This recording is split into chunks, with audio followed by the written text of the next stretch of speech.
6절 같이 읽습니다. 시작. 내가 마게도냐를 지날 터이니 마게도냐를 지난 후에 너희에게 가서 혹 너희와 함께 머물며 겨울을 지낼 듯도 하니 이는 너희가 나를 내가 갈 곳으로 보내어 주게 하려 함이라. 아멘. 자, 내가 마게도냐를 지날 터이니 마게도냐를 지난 후에 너희에게 가서, 마게도냐를 지난 후에 너희에게 간다. 지금 이런 의미는 어쨌든 보스포러스 해협을 지나서 처음으로 맞닥뜨리는 곳이 이제 유럽 대륙이잖아요. 그 유럽 대륙의 처음 지역이 이제 마게도냐 지역이고요. 이 마게도냐 지역을 지나가서 이제 고린도까지 갈 마음이 있다. 지금은 에베소에 있다가 위로 들려서 마게도냐 지역으로 건너가서 이제 유럽 대륙에 처음 만나는 네아폴리, 빌립보, 암비볼리, 이제 오후에 제가 지도를 또 보여드릴 텐데 네아폴리, 빌립보, 암비볼리, 아볼로니아, 데살로니가, 베레아를 거쳐서 아카이아 지역, 이제 그 지역의 아덴까지, 이제 아테네를 지나서 고린도까지 이제 오는 그런 루트인데, 6절에 볼까요? 6절에 혹 너희와 함께 머물며 겨울을 지낼 듯도 하니 이는 너희가 나를 내가 갈 곳으로 보내어 주게 하려 함이라. 자, 바울이 에베소를 떠나 마게도냐 지역으로 도착할 때까지 에베소 교회가 여비와 또 각종 편의를 도와줬거든요. 이제 그때 당시는 지금처럼 KTX 타고 한 번에 가서 내리고 하는 게 아니라 여러 날을 갖다 숙박을 해야 되고 먹을 것도 필요하고 또 여정 중에 필요한 물품들도 많고, 그러니까 누군가 후원을 해주면 참 감사할 일이죠. 그래서 마찬가지로 고린도를 떠나서 예루살렘으로 향해서 갈 이제 계획을 미리 얘기해 놓는 거예요. 고린도 교회를 떠나서 다시 이제 예루살렘으로 갈 때에는 너희가 나를 좀 도와줬으면 좋겠다. 너희에게 올 때까지 에베소 교회가 나를 도와줬던 것처럼 너희를 떠나서 예루살렘으로 갈 때는 너희가 나를 좀 도와줬으면 좋겠다, 이런 말을 하는 거고요. 바울은 이제 거의 자비량으로 스스로 벌어가면서 전도 여행을 했잖아요. 그러나 교회가 그리스도인에 합당한 예절로 얼마씩 여비를 마련해서 다음 행선지까지 가는 이 여비나 필요한 것들을 지원하기도 했거든요. 그래서 자, 7절 보세요. 같이 읽어봅니다. 7절 시작. 이제는 지나가는 길에 너희 보기를 원하지 아니하노니 이는 만일 주께서 허락하시면 얼마 동안 너희와 함께 머물기를 바람이라. 자, 지나가는 길에 너희 보기 싫다. 너희 안 봤으면 좋겠다, 이 말이 아니고요. 나는 지금 지나가는 길에 잠깐 들려서 여러분을 보려는 것이 아닙니다. 주님께서 허락만 하신다면 한동안 여러분과 함께 지내고 싶습니다. 적어도 겨울 지내는 동안, 과동. 한글판 성경에서는 거기서 과동하겠다 그렇게 표현되는데, 주님께서 허락하시면 한동안 여러분과 함께 지내고 싶습니다, 이런 말이죠. 잠깐 보는 게 아니라. 이때까지만 해도 바울의 신학이 사실 견고하게 정리가 되지 않은 상황이었어요.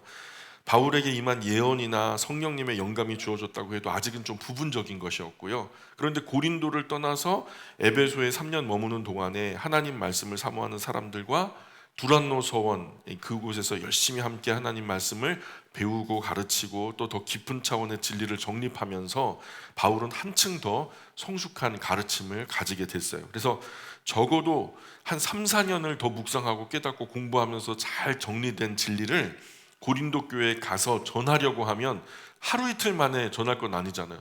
적어도 3, 4년 공부했는데 뭔가 한 기간을 정해놓고 오랜 동안 그 깊은 가르침을 전해줘야 되잖아요. 그러니까 하루 이틀 전해서는 될 일이 아니니까 일정 기간을 정해놓고 적어도 겨울을 지내는 동안에 못해도 한 3개월 이상, 그래서 함께 머물면서 고린도 교회에서 복음의 깊이 있는 의미를 함께 배우고 가르치는 그런 기간들을 가졌으면 좋겠다. 나중에 바울이 소망했던 대로 3개월 동안 고린도에 머물면서 그 깊은 말씀을 전하고 듣죠. 이 3개월 머무는 동안에 이곳에서 로마서를 썼다 해요. 로마서. 자, 8절입니다. 8절에 내가 오순절까지 에베소에 머물려 함은, 자, 그렇다면 오순절 이전에 이 편지를 썼겠죠. 오순절까지 머물려고 한다니까 오순절은 아직 안 됐을 거고, 오순절까지 내가 머물기로 한다면 오순절을 지나 바울이 에베소를 떠나서 드로아로 올라가고, 이제 되게 쉬워요. 이 루틴이. 지역의 이름은 어렵지만 지도를 보면은 너무 거쳐가는 그 길목마다 교회들이 세워졌는데 드로아에서 사모드라게에서 마게도냐 지역에 이르러 네아폴리, 빌립보, 암비볼리, 아볼로니아, 데살로니가, 베레, 아카이아 지역 아덴을 거쳐서 고린도에 도착하면 이게 몇 개월이에요. 이렇게 이제 대륙을 달리해서 이곳까지 도착하는 데가 몇 개월이에요. 그래서 겨울을 지낸다 하는 말은 올 가을 무렵 정도에 너희에게 들어가서 한 겨울을 끝날 때까지 거기서 있을 예정이다. 그래서 바울이 대략 1년 앞에 사역 일정을 계획해서 미리 이렇게 편지를 보내면서 이렇게 나는 사역을 할 예정이다, 이 안내를 하는 거죠. 9절 볼까요? 같이 읽어볼게요. 시작. 내게 광대하고 유효한 문이 열렸으나 대적하는 자가 많음이라. 자, 내게 광대하고 유효한 문이 열렸으나, 자, 이 광대하다라는 말은 헬라어로 메갈레라고 쓰여 있어요. 크다. 메가톤. 아이스크림 중에 메가톤 바 있잖아요. 엄청나게 크다는 얘기예요. 이 메갈레라고 하는 것은 굉장히 크다. 그리고 에네르게스, 유효하다라는 건데, 유효하다, 에네르게스, 이펙티브, 효과가 엄청나게 크다, 효과가 있다, 의미가 있다, 뭐 이런 의미인데요. 지금 이 말은 뭐냐면, 지금 즉시 출발하지 않고 오순절까지 에베소에 머물면서 잠깐 있다가 나중에 이제 출발할 거다, 가을 무렵에 도착할 수 있도록 그렇게 하는 이유는 지금 에베소에 어떤 놀라운, 어떤 의미 있는 어떤 효과가 있다는 거예요. 지금 에베소에 무슨 일이 있을까요? 에베소에서의 어떤 유효한 문, 크고 의미 있고 효과적인 어떤 사건이 있다는 것인데, 에베소의 역사적인 사건이 뭐냐? 나중에도 나누겠지만은 성령님의 감동하심으로 에베소에서 이 바울이 주님의 말씀을 전할 때에 마술사들, 그 사람들을 속여먹는, 대중들을 속여먹는 마술사들이 있었어요.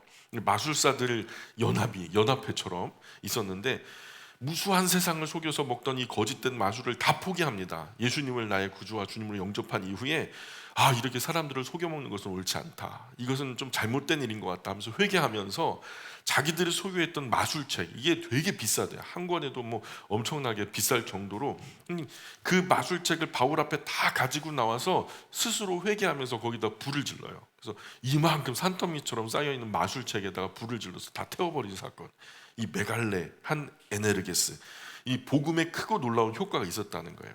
이게 은 5만 세겔이나 되었다 그래요. 얼마나 큰 가치가 있었는지 모르죠. 이런 금전적인 가치, 엄청나게 큰 효과가 이걸 갖다 다 포기하고 주님께로 돌아온 사람들, 대적하는 자가 많았대요. 그런데 그 말씀 끝에 보세요. 그렇게 됐지만, 그래서 많이 회개하고 막 엄청난 마술책을 태우고 이런 일들이 있었지만 대적하는 자가 많았다. 이런 굉장한 역사 반대하면서 대적하는 사람 많이 일어나죠. 이런 일은 항상 있어 왔어요. 하나님께서 의미 있고 또 반짝반짝하는 놀라운 은혜를 우리에게 주실 때는요, 항상 같이 일어나는 세력이 있는데 악한 영들이 일어나요. 같이 시샘하는 거, 이 시기하고 질투하는 영이라 되게 악하거든요.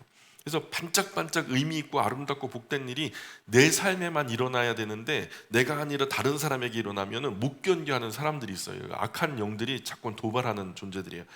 이런 죄악으로 물든 사람들은요, 시기 질투가 차올라서 물어뜯고 해치려고 해요. 남의 집에 소가 있어요. 소가 있으니까 우리 집엔 소가 없어요. 남의 집에 소가 있으니까 참 부럽다, 나도 갖고 싶다 해서 열심히 노력해서 나도 소를 갖게 됐으면 참 건강한 사람이에요. 그런데 남의 집에 소가 있어요.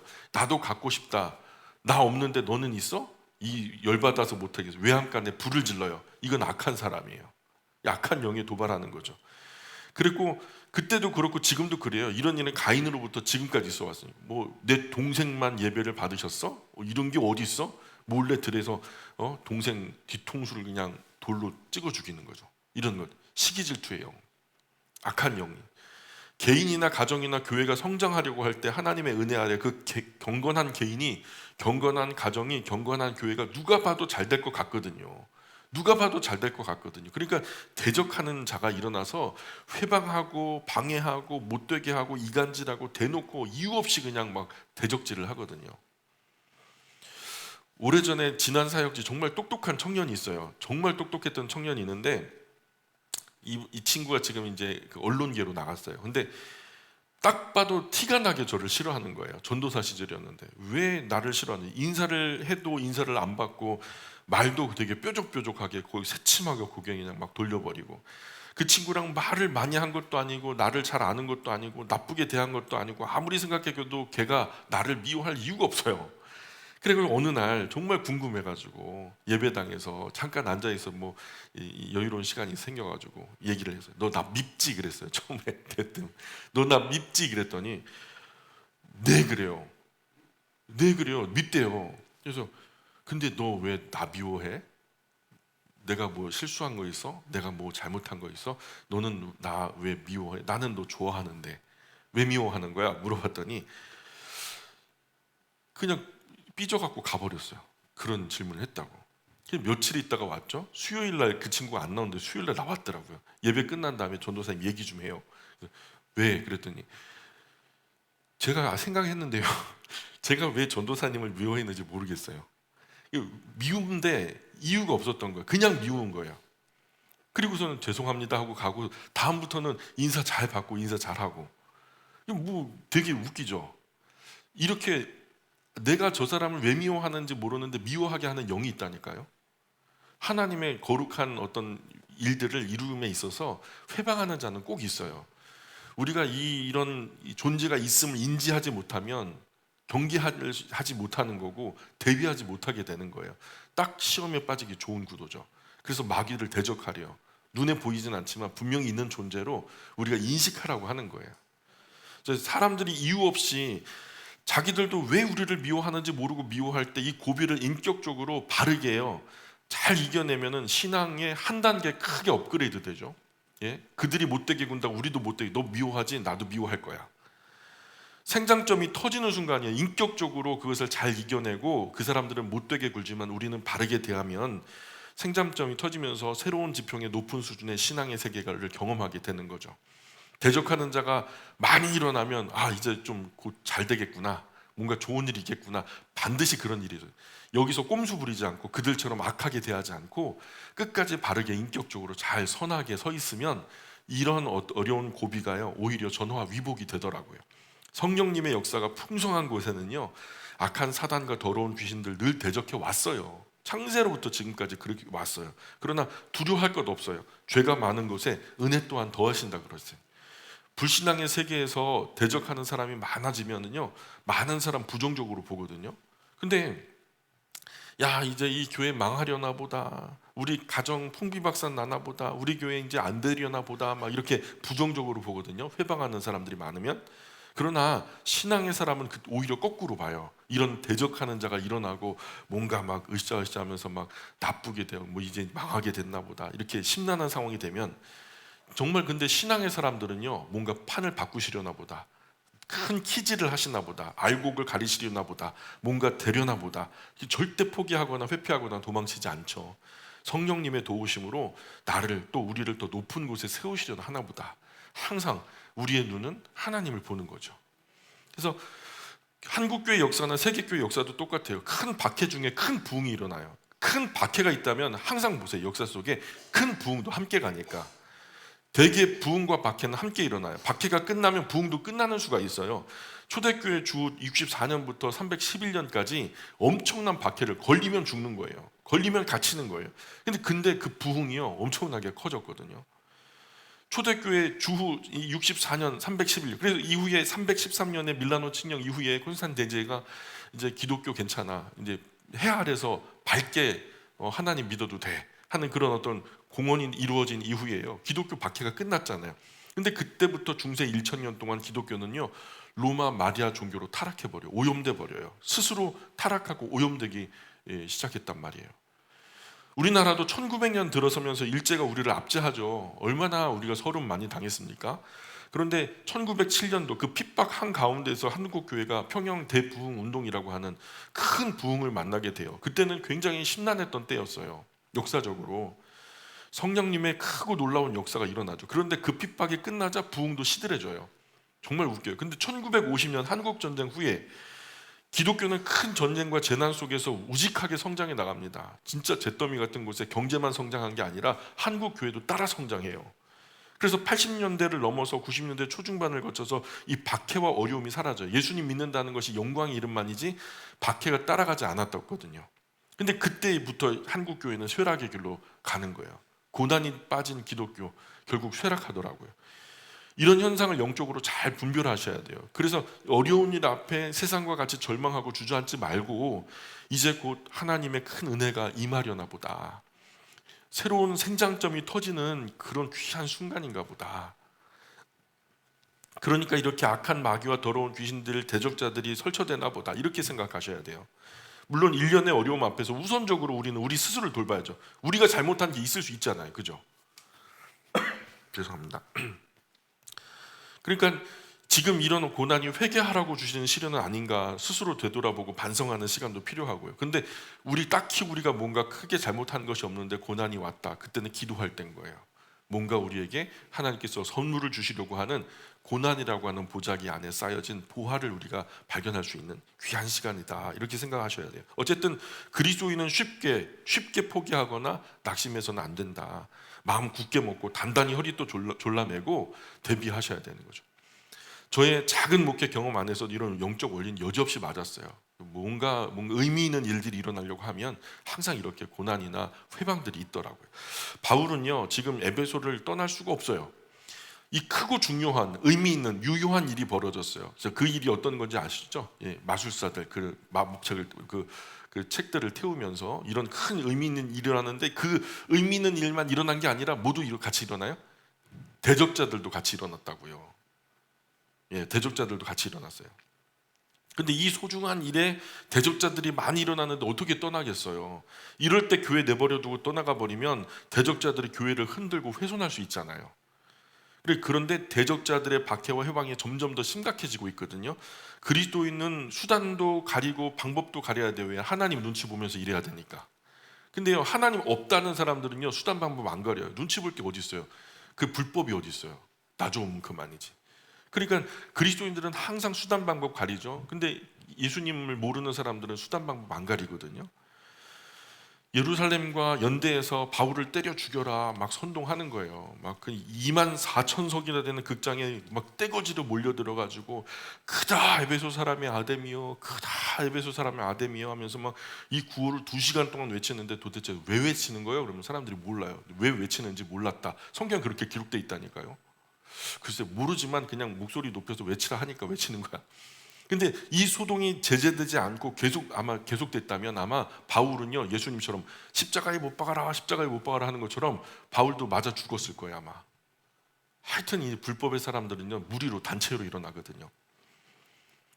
그러니 바울도 어쩔 수 없이 그것을 떠나오게 된 거예요. 죽지 않으려고 계속해서 하나님의 귀한 사역을 감당하려고 하니까 이렇게 떠나오게 된 거죠. 10절 볼까요? 같이 읽어볼게요. 16장 10절입니다. 시작. 디모데가 이르거든 너희는 조심하여 그로 두려움 없이 너희 가운데 있게 하라. 이는 그도 나와 같이 주의 일을 힘쓰는 자임이라. 디모데가 이르거든. 자, 이 말은 디모데가 이 편지를 가지고 너희에게 도착하거든 이런 뜻이죠.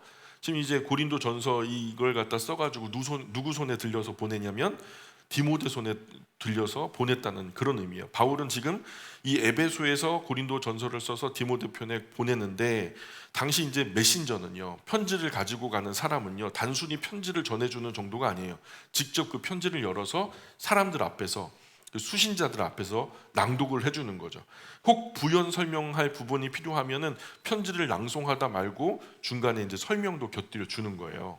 왜냐하면 그 정서를 잘 아니까. 메신저는 메시지를 준 사람의 정서를 잘 아니까 이 책을 읽다가 그 편지를 읽다가 중간에 설명도 해줄 수 있는 거죠. 자, 그래서 그 뒤에 보니까 너희는 조심하여 그로 두려움 없이 너희 가운데 있게 하라. 너희들 조심해. 이 뭔 뜻일까요? 왜 이런 부탁을 할까요? 고린도 교회 그리스도인 중에 몇몇 그 사람들이요, 이 어린 디모데를 하찮게 여길 가능성이 있는 사람들이에요. 그런 정황이 있어요. 너 몇 살이야? 너 바울 똘만이지 너. 어린 놈이 어디 나서 이렇게 충분히 조심성 없이 어렵지 않게 아주 쉽게 그냥 하대하듯이 이렇게 무시할 가능성이 있는 거예요. 그러니까 고린도 교회 몇몇 그리스도인은 디모데에게 얼마든지 이렇게 할 수 있는 사람들이니까 너희는 조심하여. 자, 이는 그도 나와 같이 주의 일을 힘쓰는 자임이라. 어리다고 무시하지 말고 나와 같이 하나님 일에 힘쓰는 동등한 사역자로 대해주라 부탁하는 거예요. 디모데도 바울 자신도 사실 사람이 중요한 게 아니죠. 바울과 디모데의 공통점이 뭐예요? 그들 다 하나님의 메시지를 가졌다라는 거 아니겠어요? 하나님의 말씀을 전달하는 전달자라는 역할이 중요한 거지, 그 사람이 참 크고 작은 게 뭐가 의미 있겠어요. 그래서 선대해 주라는 거예요. 그 소중한 메시지에 합당한 예절로 맞이해 달라는 거죠. 이렇게 10절에서 한 문단이 이제 끝나는 거예요. 11절부터는 이제 다른 한 문단이 시작되는데요. 11절 한번 보세요. 계속 읽어보겠습니다. 시작. 그러므로 누구든지 그를 멸시하지 말고 평안히 보내어 내게로 오게 하라. 나는 그가 형제들과 함께 오기를 기다리노라. 아멘. 그러므로 누구든지 그를 멸시하지 말고 평안히 보내어 내게로 오게 하라. 왜 디모데를 멸시하지 말라 그래요? 예? 멸시할 가능성이 있으니까. 멸시할 사람들이 고린도 교회 안에 몇몇이 있어요. 그러니까 디모데는 정말 하나님과 사람 앞에 충성스럽고 신실했어요. 그러나 차분하지만 성격은 좀 소심해요. 그래서 자칫 위축될 수 있는 거죠. 자기보다 나이 많고 어른들이 막 등치 이만한 사람들이 막 그냥 와일드하게 달려들면 디모데는 위축될 수 있는 거죠. 그런 소심한 디모데가 보냄을 받은 소기의 목적을 달성할 수 있도록 좀 도와줘라. 너희 고린도 교회 몇몇 형제 함께 자신에게로 돌아오기를 바란다. 이 디모데가 돌아올 때 혼자 돌아오는 게 아니라 몇몇 같이 돌아왔으면 좋겠다. 제 생각에는 좋은 교회는요, 좋은 목회자가 있는 교회가 아닌 것 같아요. 제가 볼 때 목회자의 세계 속에 들어오니까요, 목회자가 다 거기서 거기에요. 다 거기서 거기에요. 그런데 좋은 목회자 이전에 좋은 성도가 있는 교회가 좋은 교회 같더라고요.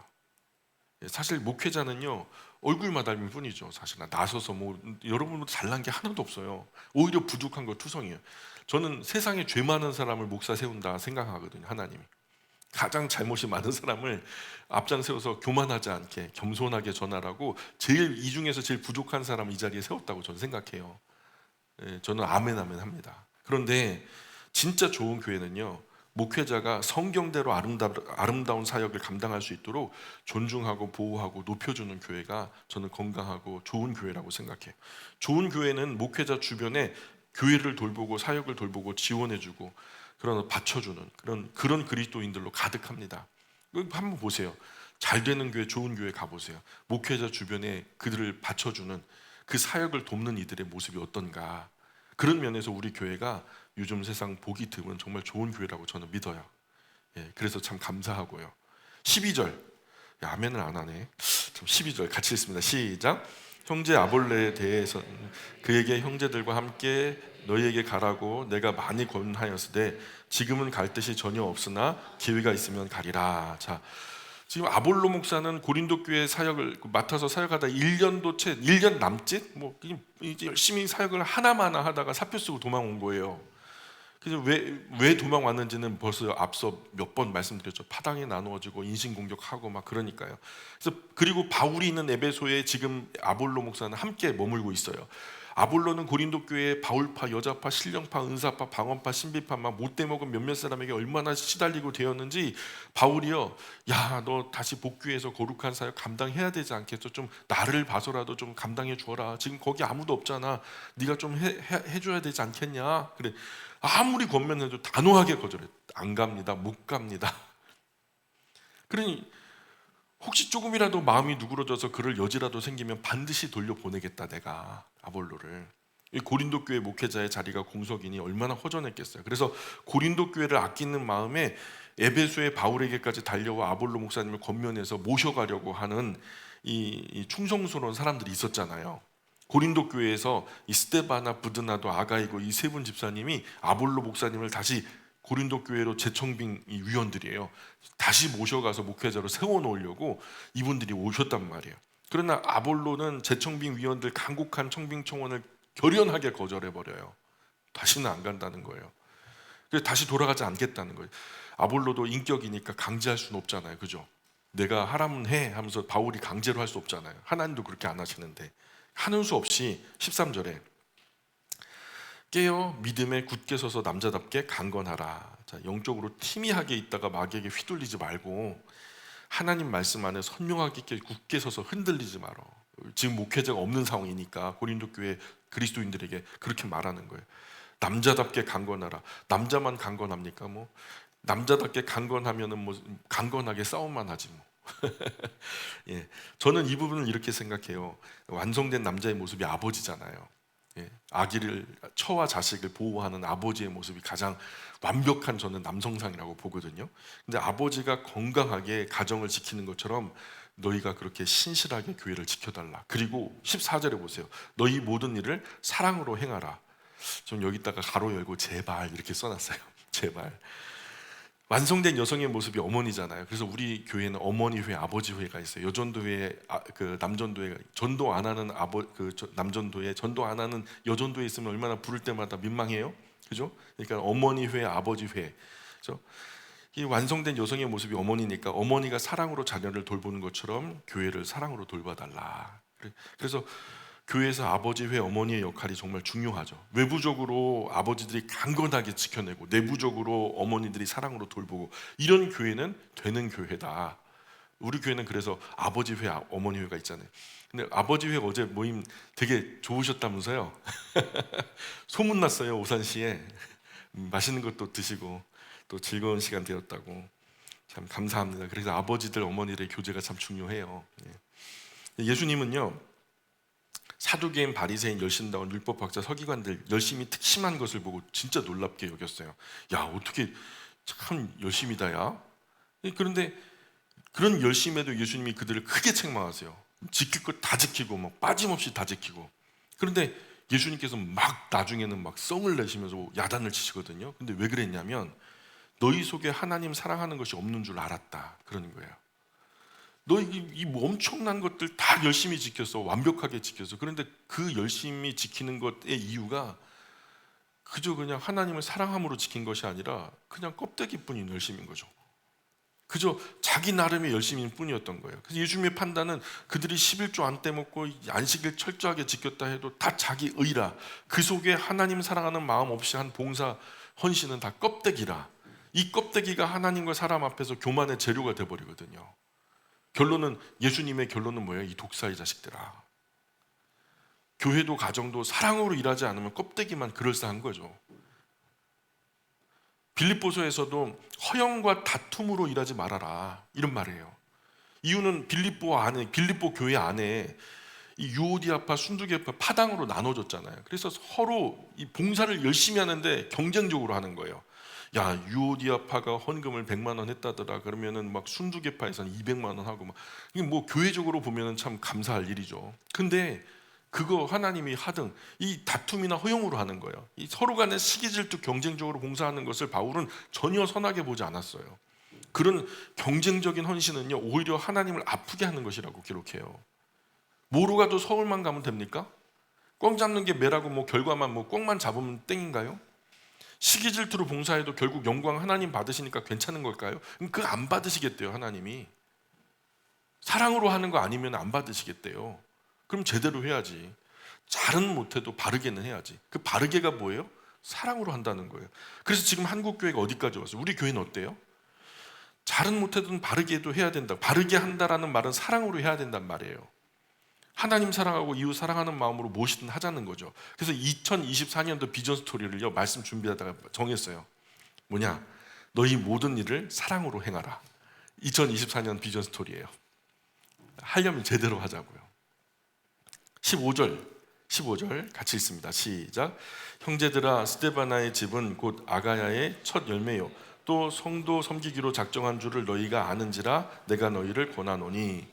아카이아 지역, 고린도, 아테네, 스파르타, 발칸 반도, 펠레포네소스 반도 남쪽 전체 큰 지역이 우리식으로 말하면 오산, 수원, 뭐 이런 저런 그 도시들이요, 평택 이런 것이 전부 다 어디에 엮여 있어요? 경기도라고 하는 큰 단위에 엮여 있잖아요. 그런 아카이아라는 지역 안에 이런 여러 도시들이 있어요. 고린도, 아테네, 스파르타, 발칸반도, 펠레포네소스 반도 남쪽 전체에 이 아카이아 지역의 수도가 바로 아테네가 아니고 고린도예요. 고린도. 근데 한때 이곳에 총독부가 있어요. 고린도에. 이 총독 갈리오가 이 고린도에 총독으로 와가지고 굉장히 번성했던 곳이에요. 바울에게 고린도의 첫 열매가 바로 스데바나 가정이었대요. 처음 믿게 된 신자 정도로 소개하는 게 아니에요. 아, 우리가 교회를 개척했는데 그 교회에 처음으로 나오신 분이 이분이야, 이렇게 소개하는 게 아니고 처음 열매를 말하는 거예요. 첫 열매, 처음 열매. 바울의 눈에 스데바나 가정은요, 알곡이었고 열매였단 말이에요. 지나온 교회들을 생각해 보면 어느 교회나 열매로 기억되는 분들이 있죠. 어느 교회나 가면 알곡 같은 분들이 있어요. 바울에겐 고린도 지역의 첫 열매가 스데바나의 가정이었고요. 이 모든 이익과 정파를 초월해서 정말 파단 나눠줘가지고 나는 바울파, 나는 게바파, 나는 뭐 아볼로파, 나는 그리스도파 막 나눠준 이 지금 스데바나 가정은요, 이런 정파에 속하지 않고 이런 것들을 초월해서 오직 하나님과 교회를 위하는 마음으로 교회를 아끼고 목회자를 존중하는 멋진 마음의 사람이었던 거죠. 이 목회자도 사람이라 모자란 부분 있죠. 흠과 티가 얼마나 많겠어요. 그러나 하나님의 은혜와 사랑을 통해서 보아주더라는 거예요. 그냥 그렇게 여겨주더라는 거예요.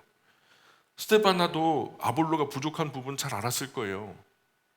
목사님 부족한 부분은 저희가 힘써 돕겠습니다. 그럼 같이 돌아가시죠. 같이 돌아가세요. 여기까지 나와 계시면 어떡합니까?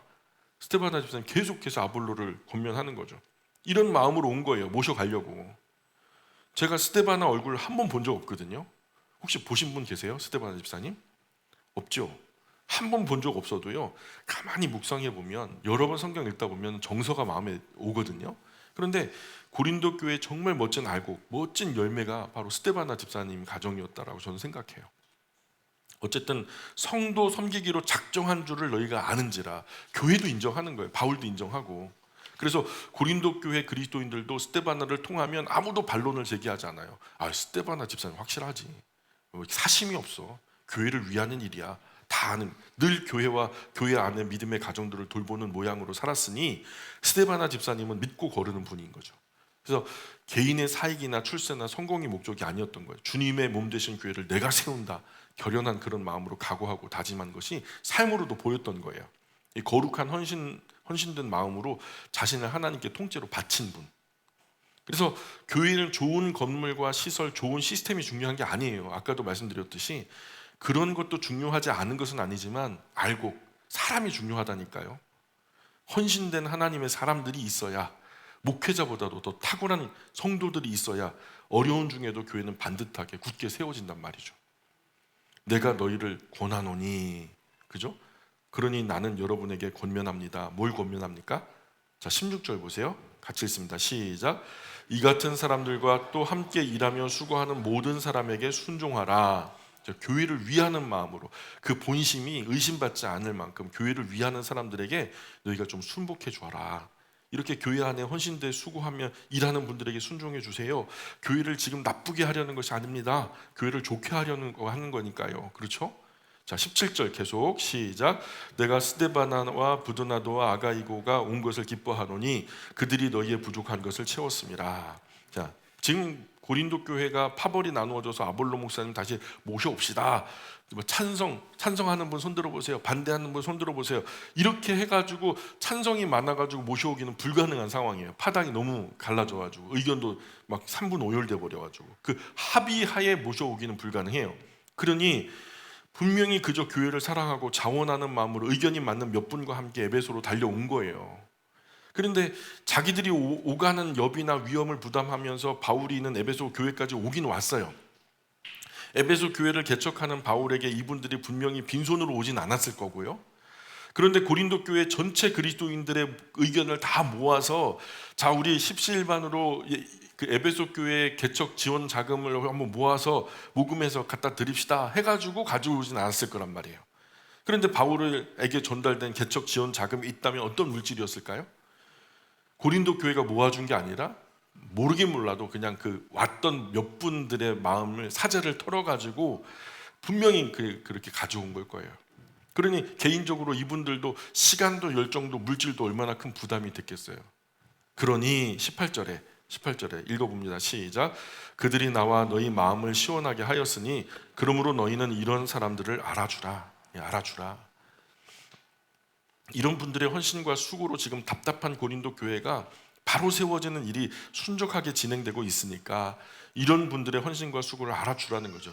뭐 하나님께 했으니까 하나님이 알아주면 그만이죠. 뭐 이런 식으로 쉽게 생각하면 안 돼요.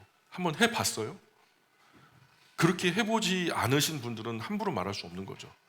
그래서 사실 그거 굉장히 큰 결단이거든요. 이런 큰 물질, 큰 시간, 큰 열정들을 하나님께 헌신한다는 것은 하나님께 물론 칭찬받을 만한 일이고요. 교회도 사실은 알아줘야죠. 이분들이 수고 안 하는 거 아니잖아요.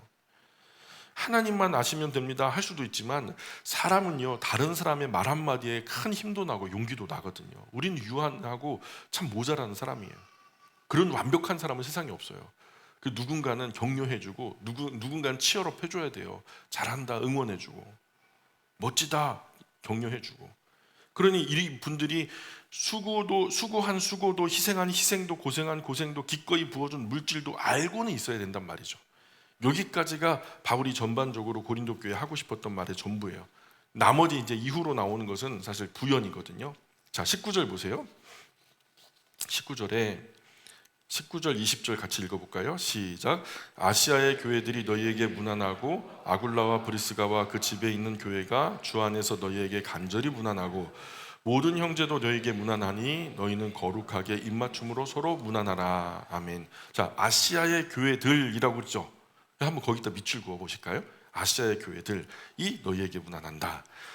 아시아의 교회들, 벌써 바울이 머물고 있는 에베소 교회 하나만 개척된 게 아니에요. 에베소 교회, 우리는 쉽게 지도에 에베소 교회 하나만 표시되니까 거기 교회 하나 있나 보다 생각하는데, 바울에게서 2년 동안 이 두란노 서원에서 열심히 2년 동안 배운 헌신자들, 하나님의 말씀을 배운 헌신자들이요, 그런 사역자들이 사방팔방으로 퍼져나가서 여러 교회를 개척한 거예요. 그래서 지금 바울이 있는 이 아시아 에베소 지역 여러 교회가 믿음 안에서 너희 교회에게 문안 인사를 한다 이렇게 전하는데요, 2년 배운 분들이 나가서 교회를 개척한 거예요.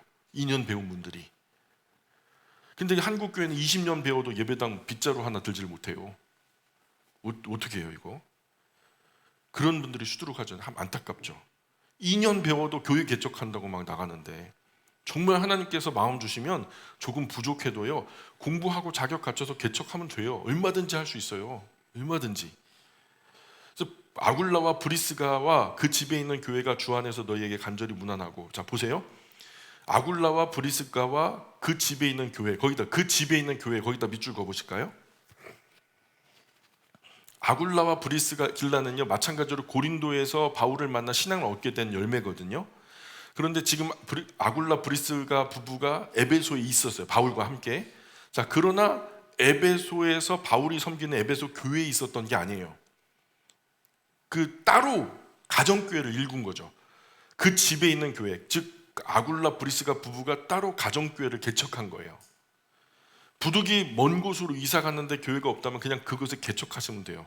그냥 내 거실을 예배당 삼고 예배 드리기 원하는 이웃들 모아서 하나 서너 같이 예배를 드리면 그곳은 가정교회가 되는 거예요. 가정 예배 드리듯 여태까지 배워온 말씀 바탕으로 창세기부터 요한계시록까지 계속 반복해서 읽고 나누고, 모르면은 어려운 거 있으면 저한테 전화해서 물어보시고 같이 풀어나가면 되는 거고. 저도 군대 시절 잠깐 울진에 3개월 파견 근무 나갔었거든요. 훈련소 이제 퇴소하자마자 울진으로 3개월 동안 남의 집 식구 살이를 하게 하더라고요. 그런데 가자마자 첫 번째 주의를 걸렀어요. 예배당을 안 보내는 거예요. 그래서 제가 막 울었다니까요, 화장실에서. 그래가지고 소대장님이 뭐 불편한 점 없냐? 불편한 점 있습니다 그랬어요. 뭐냐 그래서 저는 신앙이 있는데 주일마다 예배당 가야 되는데 그게 참 힘듭니다. 마음이 많이 어렵습니다. 그랬더니 고참들 데려다가 저는 이제 2등병이었는데 그 상병 선임하고 일병 선임을 갖다 붙여줬어요. 그리고서 해안가까지 한 3km 되는 그 해안에 있는 그 사제 예배당으로, 민간 예배당으로 갔죠. 근데 3km 가는 동안 어떻게 됐겠어요 제가. 아주 구르고 그냥 기고 그냥 맞고 그냥 막 그런데 갔는데 거기 자매들이 많아요.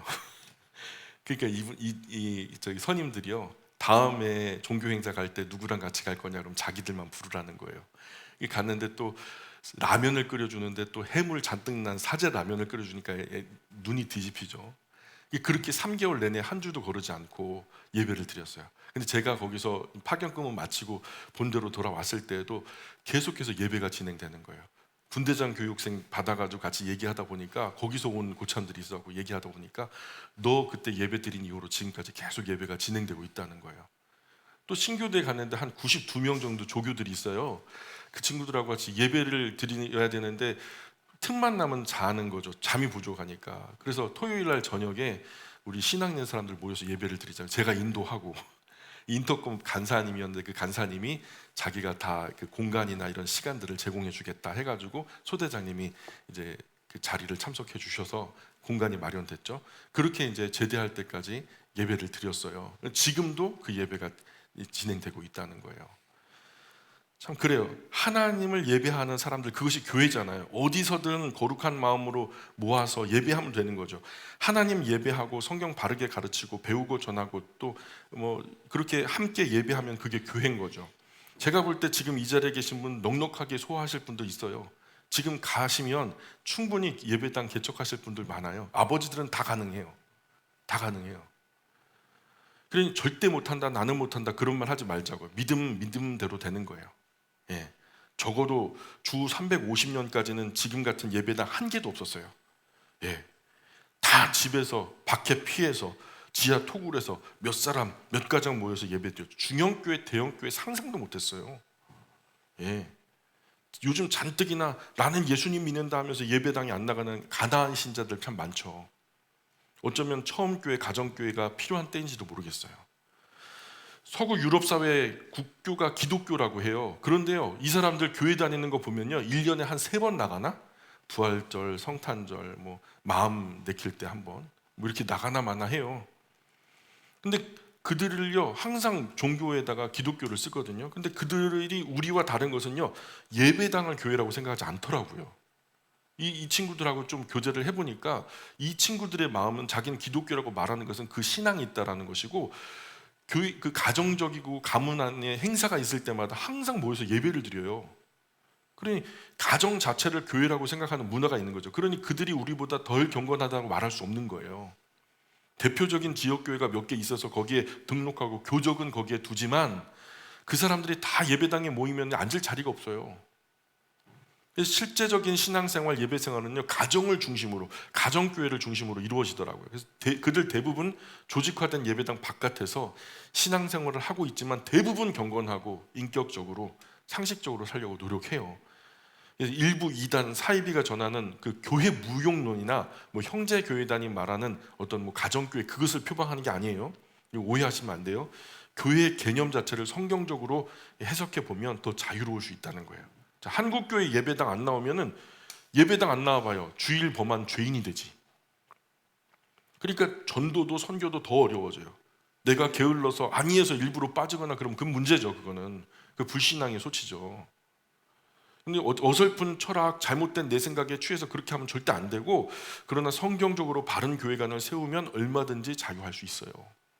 자, 그 바울 당시에 초대교회 시절에 집에 있는 교회라는 개념이 있었단 말이에요. 보면은 눈바와 그 여자의 집에 있는 교회, 또 빌레몬과 그 집에 있는 교회, 아굴라와 브리스가와 그 집에 있는 교회, 가이오와 그 집에 있는 교회, 아키뽀와 그 집에 있는 교회, 사랑하는 부녀와 그 집에 있는 교회. 자, 그러나 이런 그 집에 있는 교회들이 지역 교회와 따로 국밥이 아니었어요. 따로 국밥이 아니었고 서로 영적으로 연결되어진 거룩한 연합체였던 거죠. 제가 이렇게 말하면 기성교회 목사님들은 결국 교회 망치는 설교한다라고 막 야단치실걸요. 글쎄, 지금 어떤 것이 한국교회를 망치고 있는지 잘 모르겠어요. 어쨌든 초대교회 당시에는 그 집에 있는 교회가 끝없이 번성했어요. 때문에 네모난 예배당 안에 다 같이 들어와 앉아 있지도 않았고요. 그러지 않아도 그 지역은 경건한 삶을 살아가는 그리스도인들 때문에 참 건강한 영향력을 받기 시작했거든요. 그 거룩한 영향력이 퍼져 나갔단 말이에요. 그래서 아굴라와 브리스가와 그 집에 있는 교회가 주 안에서 너희에게 간절히 문안하고. 왜 간절히 문안할까요? 왜 간절히 문안할까요? 그냥 문안한다라고 하면 되는데 간절히 문안한다라고 말하는 이유는 아굴라 브리스가 부부가 고린도에서부터 왔거든요. 그 지역을 잘 아는 거죠. 그래서 그 마음이 간절하죠. 그 고린도 교회가 잘 되기를 바라고 응원하는 사람들이 이 브리스길라와 아굴라 부부예요. 20절 시작. 모든 형제도 너에게 문안하니 너희는 거룩하게 입맞춤으로 서로 문안하라. 자, 교회 연합은 1년에 몇 번 모여서 연합 집회하는 게 아니에요. 예, 교회 연합은 유럽, 아시아 여러 교회들 어려운 예루살렘 교회 돕잖아요. 교회 연합이 예루살렘 교회가 어렵다고 하니까 연보 모았죠. 지난 시간에 우리 나눴잖아요. 다 모아서 예루살렘 교회에다 후원하잖아요. 교회가 어려울 때 연합 교회는 중요해요. 마찬가지로 현대교회 연합회는요, 서로 어려운 교회를 돕고 평소에 어떤 어려운 일이 있나 없나 서로 문안하는 거. 이 이단적인 사설을 잠재우고 그 바른 가르침을 지속적으로 업데이트하는 거. 저는 그런 게 정말 중요한 역할이라고 봐요. 지금 각 지역의 연합회들이 있는데요, 지역 연합회들은 뭐 하냐면 돈 많이 모아서 유럽이나 이런 데로 여행 가요. 그건 사실은 답지 않은 거죠. 연합회가 그런 일 하라고 있는 게 아니라 기독교 연합회, 교회 연합체들은요, 어려운 교회를 끝까지 돌보는 일을 해야 된다. 21절. 나 바울은 친필로 너에게 문안하노니. 20절까지는 친필 아니었죠? 그죠? 분명히 더디오가 바울이 불러주는 걸 받았었다고 봐요. 그리고 워낙 바울 이름으로 거짓된 서신들이 난무했던 것을 난무하다 보니까 바울이 직접 친필로 마지막 몇 절을 손수 사인처럼, 증명처럼 그렇게 적은 것이 21절부터 24절까지의 말씀이 바울이 직접 친필로 적은 거예요. 22절 보세요. 시작. 만일 누구든지 주를 사랑하지 아니하면 저주를 받을지어다. 우리 주여 오시옵소서. 또는 우리 주께서 임하셨도다. 자, 바울이요, 참 순하게 말할 때는 한없이 순하게 인격적으로 말하고, 근데요, 지금 말할 때 만일 누구든지 주를 사랑하지 않으면 저주를 받을지어다. 자, 어때요? 말이 순해요, 매워요? 순한 맛이에요, 매운 맛이에요? 매운 맛이죠. 이런 거예요. 진리에 대해서 공격받을 때는요, 그 순한 바울도요, 아주 맵게 변해요. 예. 주여 오시옵소서. 마라나다. 아람어로 주님께서 오십니다라는 뜻인데요, 주님을 사랑하지 않는 사람이 있다면 그 사람에게 하나님의 저주가 임할 것입니다. 막 그런. 그리고 주님 어서 오십시오. 초대교회 인사였어요. 쉬운 인사 같죠? 주님 어서 오십시오. 한번 해보실래요? 입술 고백하고 한번 해보세요. 주님 어서 오십시오. 지금 순간 스치는 것들 많죠?